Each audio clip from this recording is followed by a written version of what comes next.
in our industry, you can take a 180, you can acknowledge it, and you can get better from that. I never wanted past pound, and I can remember Margaret Lockman saying, "What are you fighting it for?" When I got here, there was one course where they had patched some of their bad grass that was Bermuda with past pound. So it was like a Rorschach test, right? There was past pound grass, dirt, Bermuda. I came here as a Bermuda guy. I thought that the course was planted as Bermuda grass. I'll take care of it as Bermuda grass. And past pound is a tough grass to get rid of when you're not trying to grow it. And eventually, one of the greens, or two of the greens, or seven of the greens that turned 80% past pound.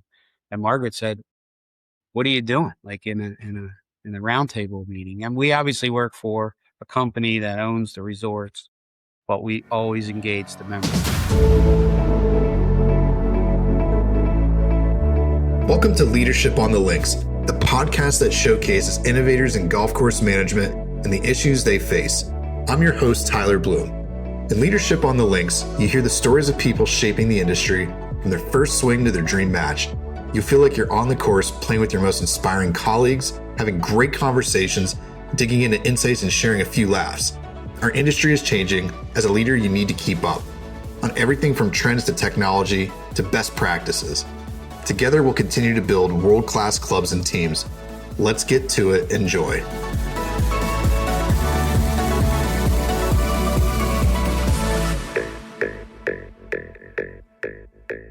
So I am joined today by like a living legend in the industry that goes by the name of Turf Monkey, Mr. John Reilly. John and I have befriended each other through a couple different channels and different things. And I got to start the opening question actually is, how did you ever get to Turf Monkey? Like, where did that even come from? And by the way, for those that are listening, John's not only known as a Turf Monkey from the superintendent community, I've heard members talk about the Turf Monkey as well, which I find to be pretty awesome.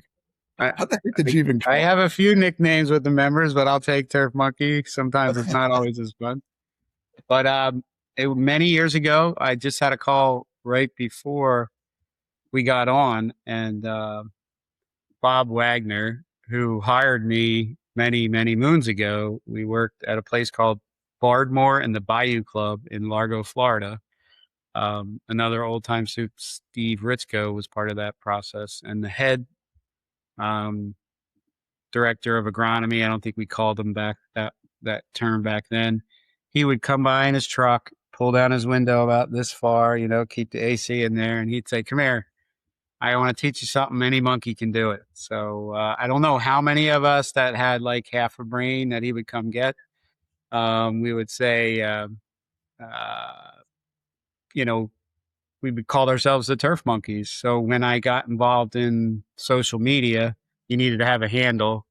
So I used Turf Monkey as my handle, and it kind of stuck. And then I lost my password, and I called myself Turf Monkey Boy because I didn't know you could just reset your password. That's how old I am. So now I'm a little more savvy with social media, but I am Turf Monkey Boy, Dr. Reilly. Riley's rough. I got Riley, and the members have a million names for me. Yeah. So I'm laughing like as you like develop like a user ID on like whether it's Instagram, whatever, it's like it gives you like 5 to 6 different recommendations. So you went from like Turf Monkey Boy, Turf Monkey Boy 2-3, or like, it's kind of. Yeah. And I'm 60 years old. Let's go, man. There's no boy left in me, I don't think.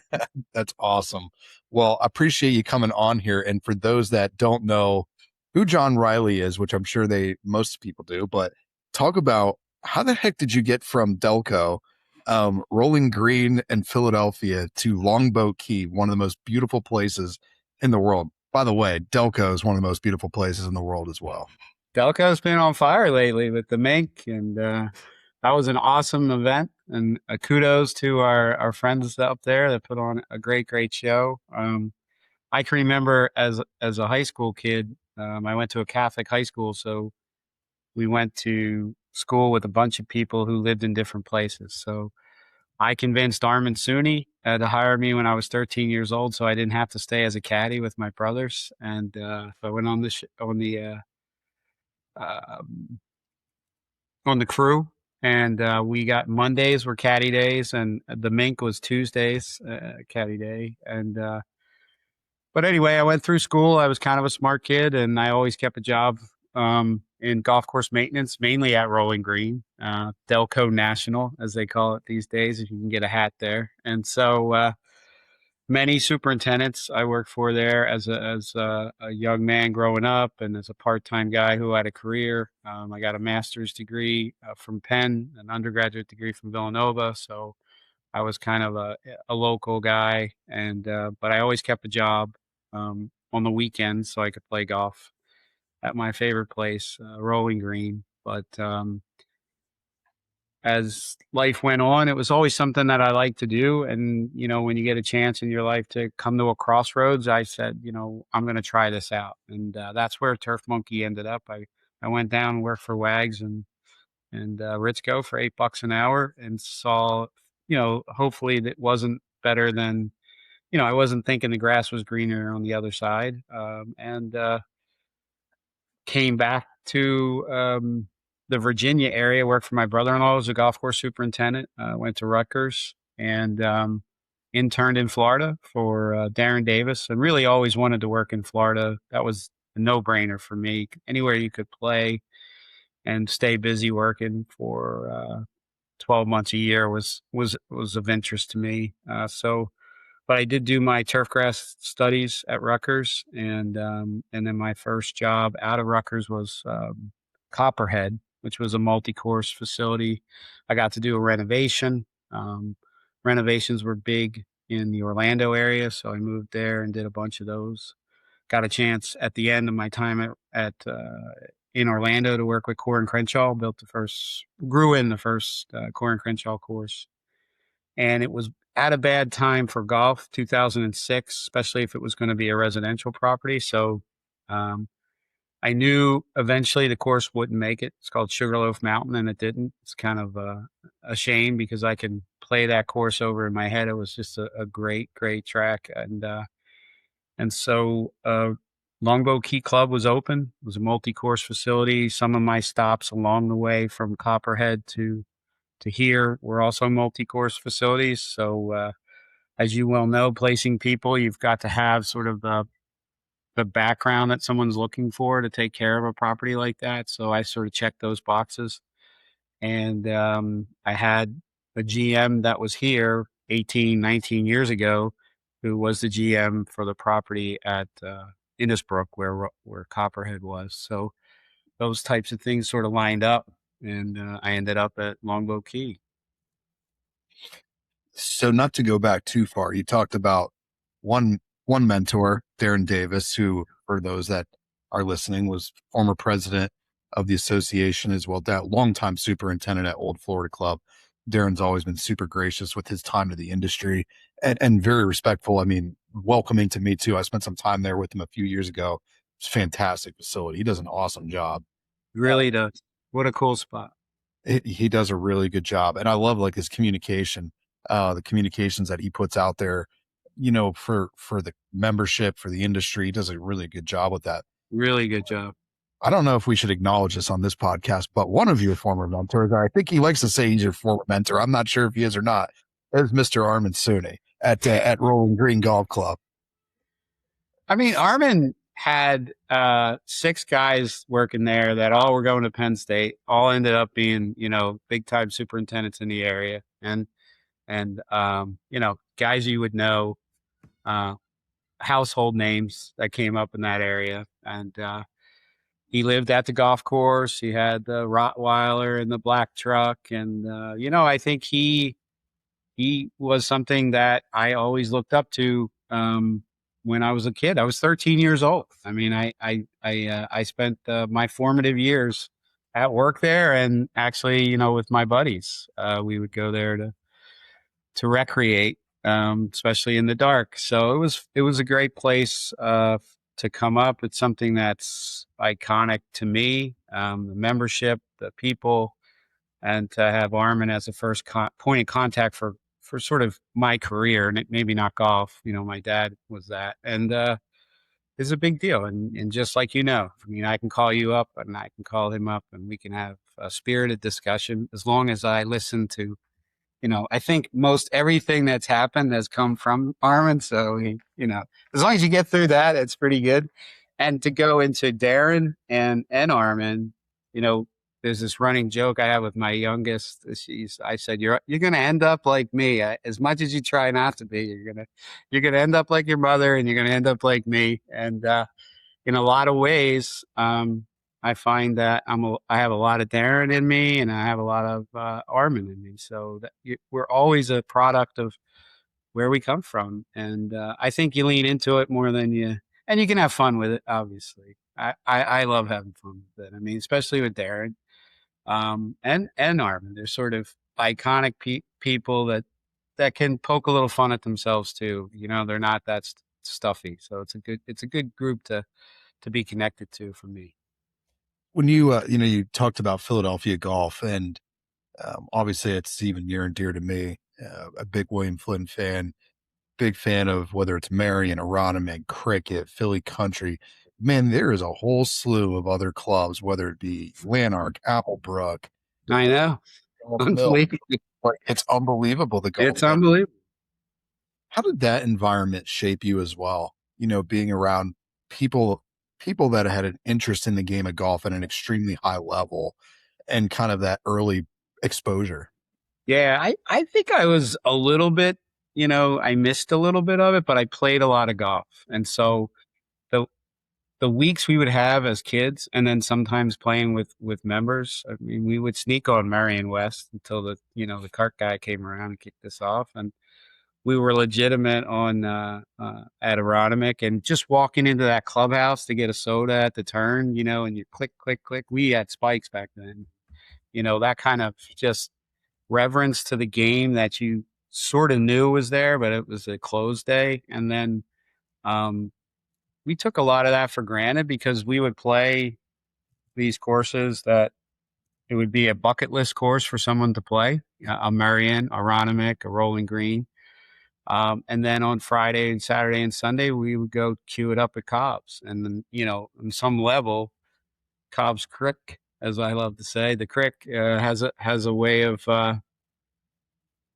sort of trumping them in a weird way, And now, obviously, it's coming into its own, and it's going to be a great, great place, and as it always was for us. And it showed the inclusion of golf. It showed the breadth of golf, or the diversity of golf, And then you were at these other places, mainly away from the membership as a kid, but you knew what was going on there, and they had history that, there's history around here. Sarah Bay. I love going into Sarah Bay with the drawings of Ross and the pictures of Bobby Jones, who was like the first realtor, and Tommy Armour was the first pro. Those types of things were just right there in front of us all the time in Philly, and you either took it in, or you overlooked it from time to time. But now, as I look back, what a joy, what a gift, and it shapes what I do, day to day, or when I get a chance to be involved in changing the golf course. And we're doing a lot of work here at Longboat over my years, and those experiences shape what we do here. We just want to play golf, at a high level, and with good challenge for the members. It's interesting. I was thinking about going from that environment climate to Longboat Key. Two very different polarizing, like, growing environments. You're dealing with salt exposure, storms, year-round play, right? Very, very different, environment. How did you do that? How did you, like, overcome? Because I hear this a lot in the recruiting side of, well, we can't bring somebody from the north down to the south. We want somebody that's come from here. And you've got a real specialization in the grass types as well with Paspalum. Oh, so how did you do that? And if somebody's listening and thinking, hey, you know what? I want to get out of the rigor of the metro market, New York, Philly, DC, Baltimore, and I want to come and transition down south. What did that look like for you? I think the key for all of this is to be, true to yourself. I wanted to be here because it was a 365-day a year market. And I don't know that if I look at it today, that would be something that would be of interest to me, more of a quality of club. But I was just all in from the start, and I love this area, and I just love the ability to be in Florida. The storms, the hustle and bustle for 6, 7, now it's like 9 months, um, are things that I don't know that I, check them off. But I think if you're coming or you're looking at an option, I wouldn't be afraid myself. I wouldn't be afraid to say, give me an opportunity to do some cool season grass, or give me an opportunity to get back into. I mean, there's some really good uh, Bermuda grasses coming out. I saw some really nice TIFF 3D the other day at Atlantic Fields, and Bermuda grasses in the fairways, and I mean they're specialized and they're different, and they're not the way they were when I first got here. And one of the things that I probably fought for too long at Longbow was the paspalum. It's the right grass for this environment. I just didn't think it was going to be performance wise, from 30,000 feet, what people talked about, instead of saying, you know what, you're a smart guy, you can figure this out. And so it's been a great ride. Um, Sometimes, like today, when I'm standing on it, I think I couldn't go anywhere else. But when you're not standing on it, what this is what we do. We prepare a surface and a place for people to play and enjoy the outdoors, and make some putts and shoot a score and be with their friends. Go somewhere on a a place like this could be a member driven thing, to a bachelor party thing, to a night golf thing, because we're a resort. So those are all pretty interesting. Maybe not every one of them is something that I would, if you got me face to face in a room, I would say I think anyone should be playing with lights and that kind of stuff in the dark. But we set it up, we do it, and everybody seems to have fun with it. So. One thing that I've really appreciated about you, John, and not kissing your butt too much here, but you do have fun, man. Like, I can see that you just enjoy what you're doing. And it almost is like you, and this sounds weird, but it's almost like you've created like gamesmanship even for yourself, and just reinvigorated yourself through, whether it's the data collection, whether it's through social media, playing the game of golf. Like, I feel like you've done a really admirable job of keeping things fresh for yourself, and I'm assuming fresh for your team as well. Yeah. Team's super important. I mean, I love what you guys are doing as far as the message and the narrative that, hey, we all want the job, right? We all want to get hooked up with somebody that's going to put us in the place. But to talk about the team and the structure and the, the equipment technician, the way things work, how your shop's supposed to be. I mean, these are all things that the, the the variety of things that we get to do on a daily basis, and then throw in some of the stuff that I'm doing personally. It's just, you can't help but keeping it fresh, So I don't know that that's an overt effort on my part, but certainly to have fun and to look somebody in the eye and to say hello, ask them how they're doing, hug a member. I mean, some of that stuff I never got to do, or I was sort of, I remember, I get to talk a little bit about our business, and I had sort of these categories of superintendents, and I was a foxhole superintendent, right? Everybody was out to get me. I had to figure it all out. I had to shuck and jive looking around, and now I don't have that at all. I'm fortunate I can say something that isn't glowing about the golf course and say this is what we're working on. And that's really what people want: a genuine, sort of transparent, legitimate approach to and not knowing something. I mean, you almost have to earn that right to say, hey, I don't know, but I'll find out for you, or I didn't think of it that way, or that's a great point. And that doesn't always we don't always get a chance to do that as we're coming up. And so, yeah, I love to say wrong again, Riley. I love all the stuff. We're having the Florida Open. We couldn't have had the Florida Open for the blind here when I got here. So it's really a big feather in our cap. And I, I can't wait, So we're doing a lot of social media stuff. We're doing some flyovers. I did one hole. Now I got some of the contestants playing a hole, and I love all that stuff. And you don't have to do it. The tournament's already coming, right? But it's just a way for people to have Longboat Key as a top of mind. It was a place where people historically went to kind of end their career and get into selling fertilizer. So it's pretty cool that we're 2 decades in and we're kind of going in a different direction, which is good for everybody. So with that, as you're talking about communication, you do a great job storytelling. How did you get the members to, like, I think for some people, including myself, I would be a little bit nervous about putting that kind of information out there. But my experience and what I know in that Sarasota region and talking with members at other clubs, they admire that, man. Like they really look up to that. But I'll tell you, that had to be just kind of curious how you went about that to get members to buy into your communication, because there'd probably be a lot of superintendents and clubs that would probably shed away from that. So you think that's club specific that, that Longboat Key embraces that? Or do you feel like you've been part of nurturing that kind of relationship with your members? Yeah, I think personally, and again, it's one of those things that it might not be like you get out of bed and say, okay, I got to drive the narrative, but you have to drive the narrative, right? As a superintendent. And that has to be part and parcel of who you are. So it's not like I said, okay, I've got to do something that I'm not, it doesn't come naturally to me. And I didn't know that metrics was a big deal, or the ball that was coming down the line, or not top dressing or not aerifying. All these types of things were kind of my future, but they just were right there in front of me and they made sense. And I'm also happy to say that in our industry, you can take a 180, you can acknowledge it, and you can get better from that. So those are the types of things.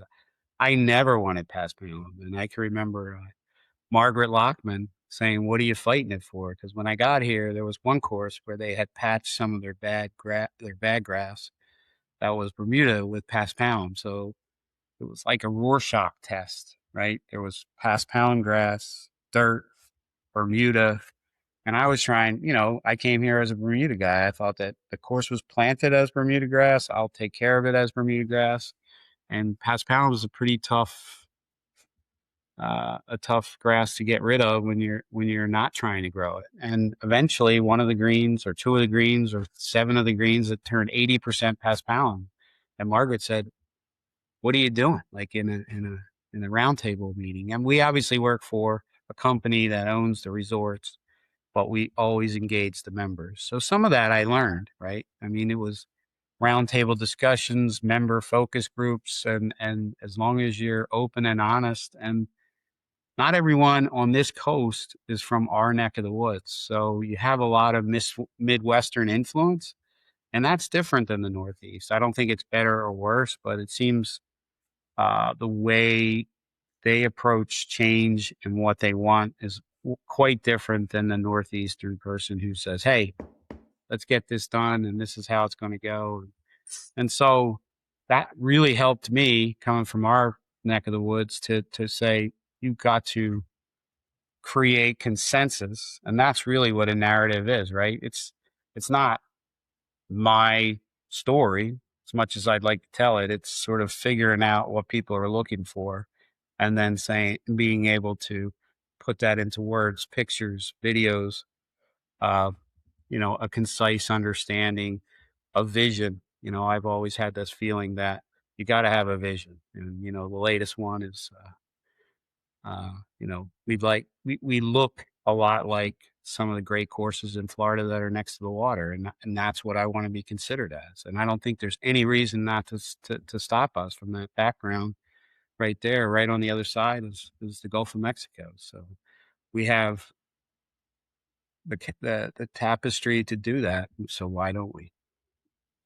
I love that. And you hit on one of the things that I think you've really moved the industry forward, probably unlike any other superintendent that I know. There's a very select few around data management, around collection, around utilizing that information to inform your decision making. How did you come to that? And then how, again, like, have you helped elevate that for yourself at Longboat? Give us some perspective. Yeah, so I think the grass that we took on, it's interesting. Just last week, Nelly Korda won the U.S. Open, and 16 years ago, we built my first foray into Seashore Past Pound, Platinum Past Pound. We built a practice tee for her sister and her. They were IMG um, uh, students, and then their teacher was here at Longboat. So I built a putting green, a driving range tee, a chipping area, and a bunker. And so I got a chance to work on those things before we went wholesale into transitioning from hodgepodge of Bermuda grass that was pretty decent for a couple months with overseed to past pound. And to see her come full circle and to see this golf course get really, really good was pretty cool. But the the data part was driven by the grass because I'm a golfer, so I like good performing surfaces, and the greens themselves were a tough sled. It was, if you had pass pound greens, you just put up with zippery, slow, bumpy greens because you were happy to be wherever you were, and that just wasn't going to work for us. And so we went from 125 was sort of the standard height that people would mow their greens at. We went to 100, then we got under 100, and then the Wesco Turf Toro guys were saying you can't get any further, and then we got all the way to 55, and we're grinding the bottom of the knife. And sometimes we were great, and sometimes we had some damage. So we had to figure out what it was. So I started with moisture, then I started with firmness, then I started with clipping yield, and putting those all together, and then actually using the stimp meter. Where I came from and who I worked for, they didn't really look at the stimp meter. It was an agronomic tool, and that was a big switch for me to be able to say, "Here's a number. I totally agree. It's different between my place and your place." But it's a number I can duplicate every day. So once I can do that, then I can say, okay, this is successful and this isn't successful. And at the same time, here comes sensors, here comes cloud-based stuff, here comes, ball that makes a little more sense to me, which is, can I make it smoother? Can I make it truer? And I was the guy that rode him hard and put him away dry. That's how we grew up doing it. And then with the power of metrics and data, I was able to get a performance and a health kind of equation going. And we never stop. We will never stop. I mean, that's the part that I think happens to some of the colleagues is like, okay, where are you going for this?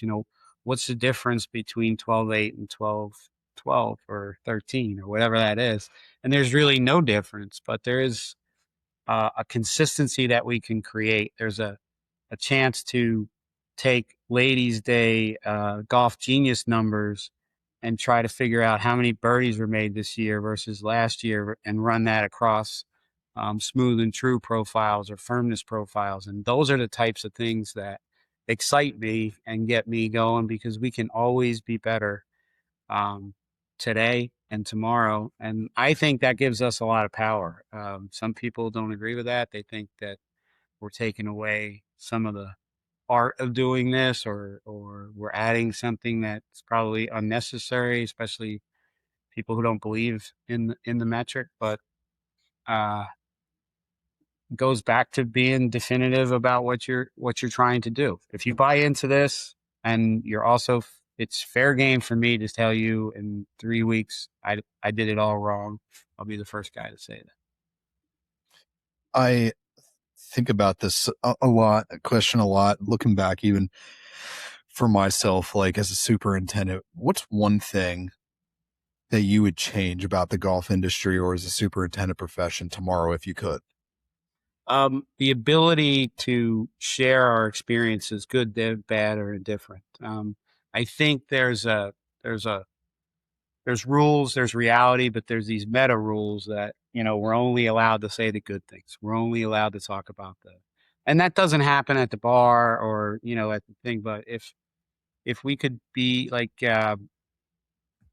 Thomas Bastis and I wanted to share, data, so we set up kind of a WhatsApp place where you could throw your data into, and people that were at some pretty fancy courses didn't want any part of that. They didn't want somebody taking that information and using it incorrectly.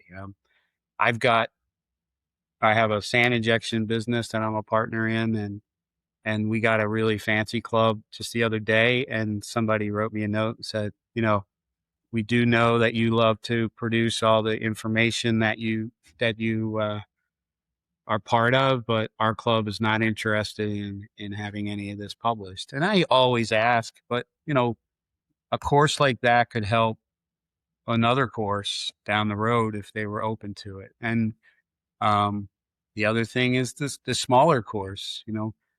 Why can't they have a turf rad? Why can't they have the ball? And I work hard at that. Whenever I can get a chance for the USGA to say, here, we'll give you this stuff if you just pay for the subscription. And I'm doing that with the turf rad. And I think courses like that who don't have enough labor and don't have that, so the ability for the haves and the have-nots to share information, be transparent. And I know I'm not Pollyanna. I know certain people can manipulate information, but I don't think anyone starts out with a certain amount of malice about that. I think we're better off if we share intel. And you do it. I mean, you place people in places where, everything's top secret. Like I have a good friend, Tim Hires, who's a legend in the business, and I call him Top Secret Tim. He'll say, hey, you can't tell anybody this, but here's what's going on. And it could help 90 other people if we just share it. Yeah, it's interesting, like the secret society of golf. At times, I get annoyed by it, and we're very visible. But I'll give you some examples. More recently, like we had to pull down some posts for different clubs that we work with. Whether that was a job posting, whether that was, and it wasn't anything like an opinion. This was just like a job posting. Right.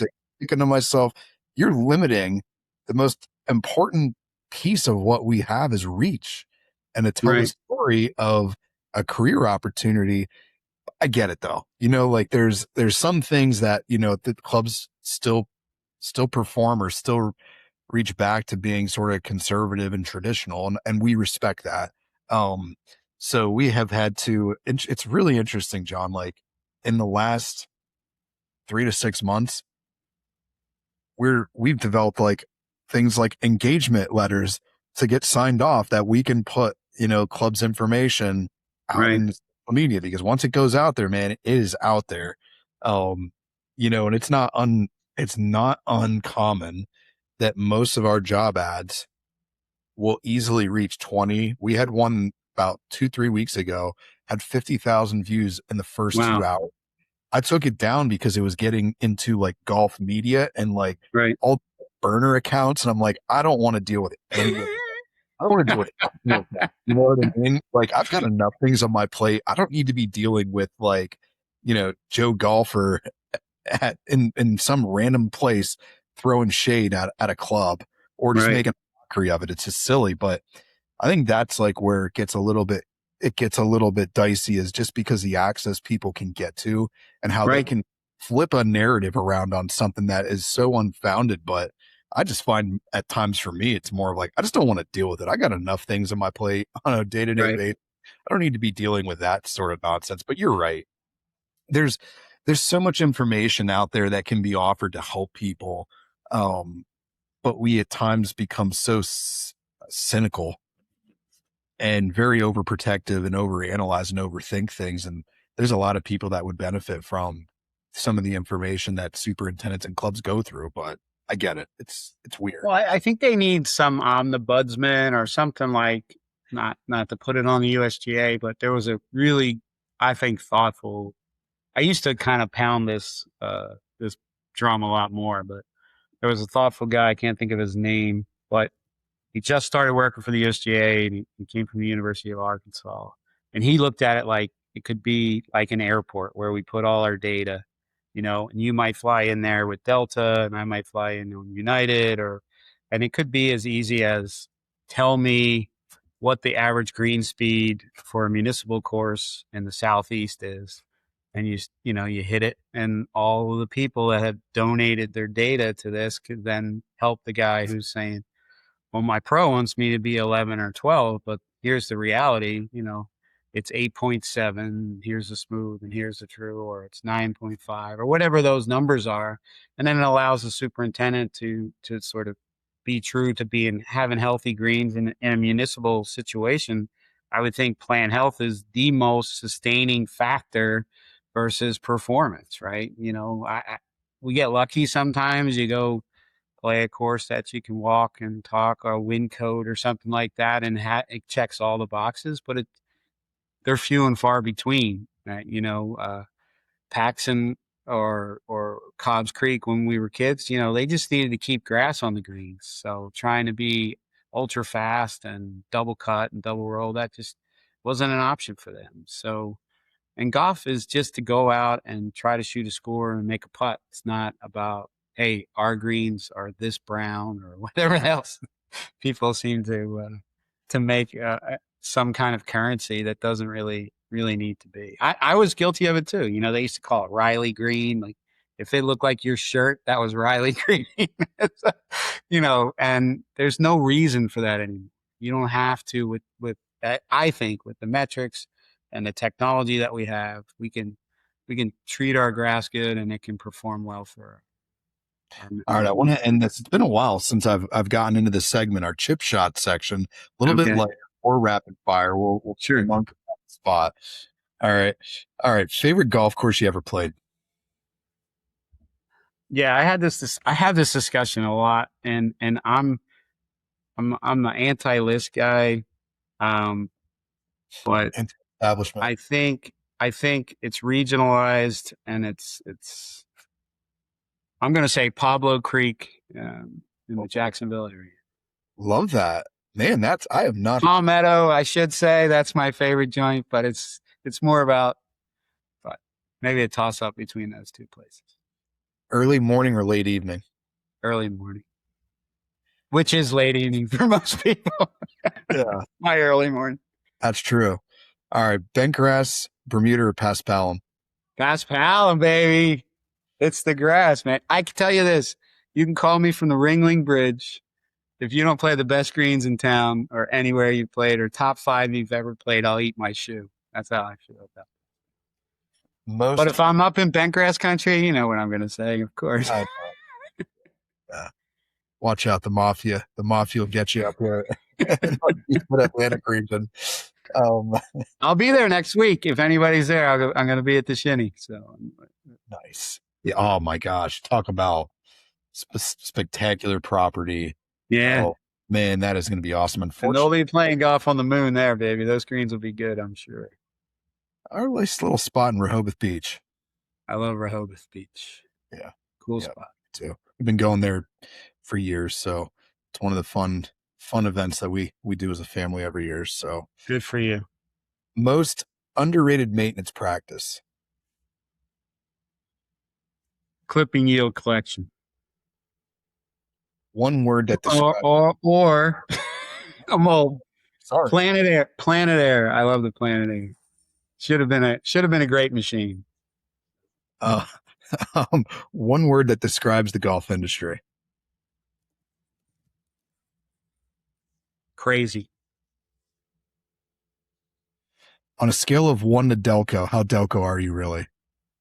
I'm not as Delco as I should be, but it's like one of those things when you get close to it and you get home, the accent changes, the whole vibe is different. I talked to somebody today who lives down here, but also is from New York, and I had to tell him, you have only been there like 6 days, and you're a totally different person. All right, last two. If someone has never been to Delco, what's the one experience they need to have to truly understand it? You need to go to the Frontier Saloon in Morton and check out the Moose and the Cowboy on don't get up there because they'll put you in jail. But that would be, I don't know. All right. That's that's a quick one. There's a million things you can do in Delco. All right. What's more intimidating, a green committee meeting or a packed Wawa parking lot on a Saturday morning? It's nuts down here. Wawa's down here, and they hate me when I come in because I'll be like Wawa's, because I grew up before Wawa was even had gas pumps.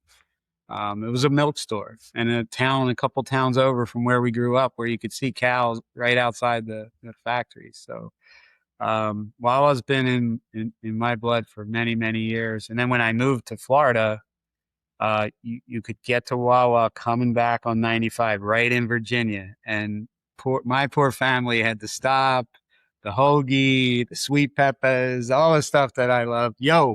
So I couldn't wait to get to Wawa. So I love me some Wawa, but I'm not that intimidated in a Greens Committee meeting anymore. I think that we're fortunate that we kind of control the narrative, drive the narrative a little bit, and we're more inclusive. So I'm sure there's some tough ones out there, and guys that put up with changing boards and all that kind of stuff. It's not easy. I know I'm overplaying this, but it is the last one. If you had to build the ultimate Delco foursome, who's in it? Oh, man.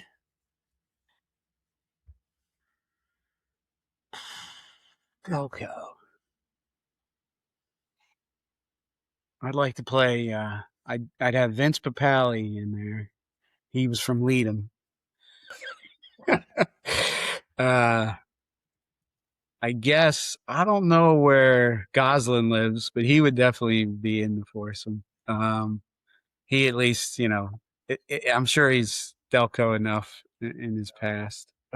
Who else would I put in there? It's eclectic for you.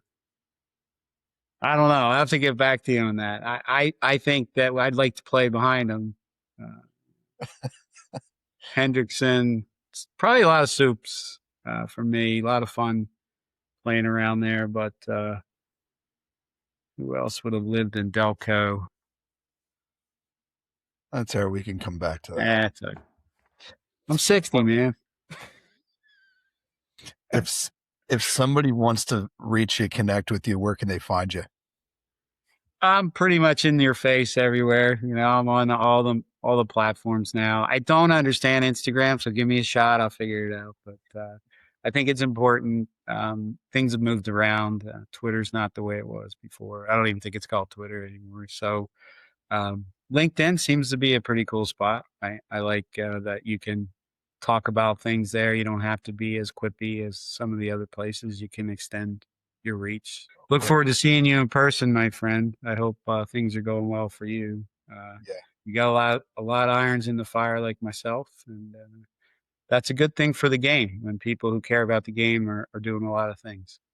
Yeah. Well, we appreciate everything that you do, and I appreciate the friendship, man. It's been really fun. I've had some really good, engaging conversations, and definitely I walk out of those thinking, man, like I'm thinking John's challenging me a little bit, whether he's intending to or not. It's always good. It keeps things fresh. And I can only think of one way to end this episode, and that is by saying golf is. Golf is, man. Love it. Thanks. Thanks for tuning in to this episode of Leadership on the Links. For more leadership insights and industry expertise, connect with us at bloomgolfpartners.com or follow us on social media sites LinkedIn and Instagram. If you enjoyed this episode of Leadership on the Links, we'd be thrilled if you'd leave a review or share it with someone who you know would get some value. Don't forget to subscribe on Apple Podcasts or Spotify to stay updated. Thanks for joining us today.